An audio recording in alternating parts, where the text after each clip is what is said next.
bleeper. All right, we're going to go ahead with the plan with the burners.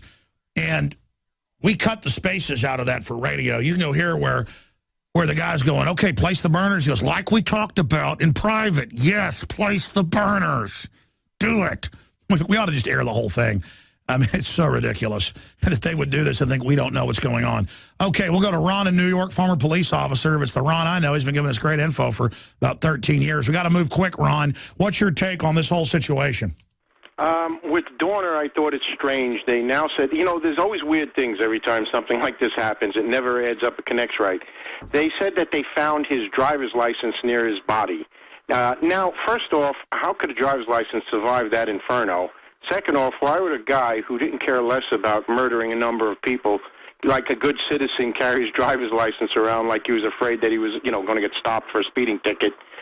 And even if by some chance he had his driver's license, most people tend to keep it on them in their back pocket. Yet they said they found it, according to news reports today, near his body in the Inferno wreckage, which doesn't make sense. That sounds like 9/11, where 2 passports survived the fireballs, made it to the ground, and were found that day by the FBI. It does sound a lot like that. And plus, did you notice another thing here, an irony, that they finished Dorner off just about a half hour before the State of the Union address, like as though they didn't want it to overshadow the State of the Union. It was like a burnt offering or something. Yeah, but I mean, here's the deal. This is a PR disaster for them. The cops shooting up innocent people and things, the kind of narcissism in the letters. I mean, my gut tells me that at least a large portion of this is real. Blindsided because something happened, which doesn't happen that often, but one of their own, one of the insiders went rogue, a loose cannon. And, of course, that threw them off balance. How do you deal with something like that? It takes a while to adjust to it. And I think that's what happened. But, you know, Alex, getting to another thing, too, on another issue with the State of the Union, did you notice that that person, John Bonney's supposed to be pro-gun, right? Yet when Obama mentioned gun control, he stood on his feet and chapped and clapped. Yeah, and John McCain was wearing the ribbons and everything and having little snickerdoodle times. It's a bunch of disgusting people. You know? And also, there was an article in USA Today with Wayne LaPierre harping on an issue that's very similar to the issue with veterans, where out of one side of his mouth, he says in the past that's no good, in the recent past. Now he's harping on that, and he's kind of intimating that that is good. You know something? We not only have enemies to the front of us that are clearly definable on the Second Amendment, but I think we better be very careful as to who we got to the back of us. Oh, well, the NRA's always been anti-gun at its core, but good folks have tried to take it back over. But you're absolutely right. Got to jump. Good to hear from you, Ron. Let's talk to Robert, who's a retired police officer. What's your take on this situation, Robert? Hey, I'm supposed to speak to you. No, I'm not retired. I just didn't. I just didn't want to finish out my term there. Things was just getting a little bit too political and too heated for my cup of tea. So I'm just curious. So what happened with the marshal yesterday that came in? What did he want? Oh yeah, they wanted a source on a story with Marines saying that the reported shooter of Chris Kyle, the sniper, had not been in combat. And then I called him and said, "You never came back," and he said, "No." We were able to actually confirm that through Marines separately. So our story helped them go confirm with other Marines in the unit that indeed the guy wasn't a combat Marine. He was assigned to a mechanics detail. So they just want that so they can try to give him a lethal injection instead of him getting off on PTSD. I mean, the whole thing's very suspicious. And I wanted to interrogate the Texas Ranger, but he said, he was very polite. He goes, "No, sir, I can't talk to you now. My superiors say click." So, believe me, I wish I would have gotten a chance to talk to him. Does that answer your question? Oh, yeah, I wasn't finished. I mean, if you want to put me back on hold. Sure, I'll come back to you briefly on the other side. ProPure is introducing Pro One. All of your filtration in one system, portable, on the go. This is the Pro One by ProPure. You wanted it, you got it. No more do you have 2 or 3 filters to just reduce sodium fluoride. You have a system that cuts out the sodium fluoride and up to 95% of hydrofluorosilicic acid. Advanced manufacturing technology combines silver-impregnated white ceramic with new Aquamedics advanced media for removal of fluoride and other heavy metals, all in one filter element. It cuts out the acid derivative of fluoride. It is the only one that does it, and out of the gates, we have it discounted at 10% off with promo code WATER. This is the only system that in one unit helps reduce or remove pesticides, herbicides, chloramines, ammonia, and chlorine, hydrofluorosilicic acid, the most common form of fluoride not covered by other fluoride filter brands, and sodium hexafluorosilicate.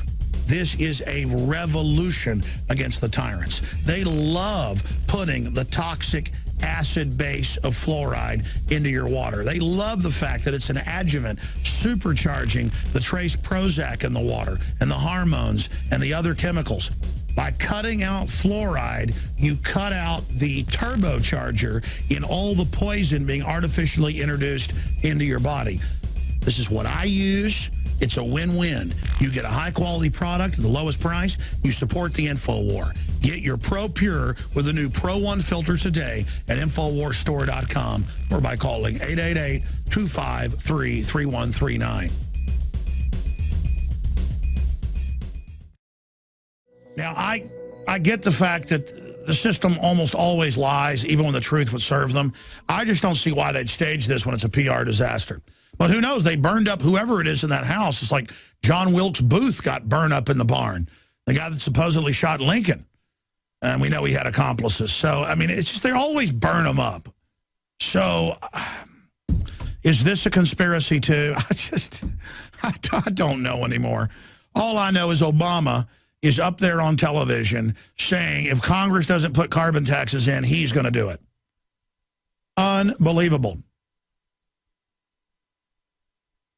Jessica in California says she has info covered, not covered in the media there. We're going to get her info in a minute. Finish up your point, Robert, the point you wanted to make about the whole Dorner situation. Yeah, the whole situation just disgusts me. I mean, you know, like you said earlier, we live in a country where there's no more due process and no more do anything. It's just, you know, do what you want, and how the dictator can stand up in front of everybody and say, okay, I'm going to do this if you don't do this. I mean, I don't understand why he's not being impeached, being arrested. I mean, this is when I talk to people and I try to spread the word about you and what's going on, you know, as you know, they laugh and say you're a conspiracy. I tell them, you know, this is supposed to be the future. We're supposed to have jet cars by now, monorails to the moon. Yet here we are on the verge of 1776, back in the Dark Ages. And the whole thing just disgusts me of how... And the government is shutting down our power plants that supply 52% of our power, and the economy is going into a tailspin by design, and these people think it's funny. What do you make of them torching the compound, torching the house, can't even get it right, going back to Waco, the cabin, and then telling us they didn't torch it when they're on tape, 2 different clips saying they're going to torch it? Well, it's like you said, 90% of the population is stupid. They're going to say, oh, that didn't happen. What are you talking about? Even if you play the video or play the audio, they're going to say, oh, that's just a Photoshop. No matter what you do, they're going to say, oh, it's just a spliced together thing. It ain't real. And they're just so dumbed down, and it's just so... Exactly, and it allows the criminals in government to take over and push out the good people, and then you get tyranny. God bless you. Good to hear from you. Let's go to Jessica. Says she has info not covered concerning Dorner and the car site where he burned up his car. Jessica, what can you tell us?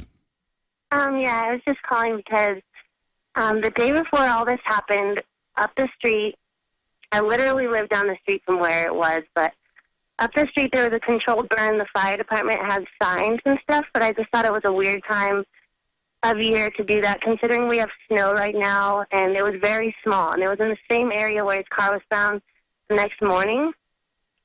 And, yeah, I just thought I would let you guys know. I just thought it was really weird. Well, you know, I've got to really rack my brain and analyze this. Why would they stage this? Again, my gut says it's real. The evidence all points there. But then there's a lot of evidence pointing towards cover-up. And is it just that cops want to be heroes? So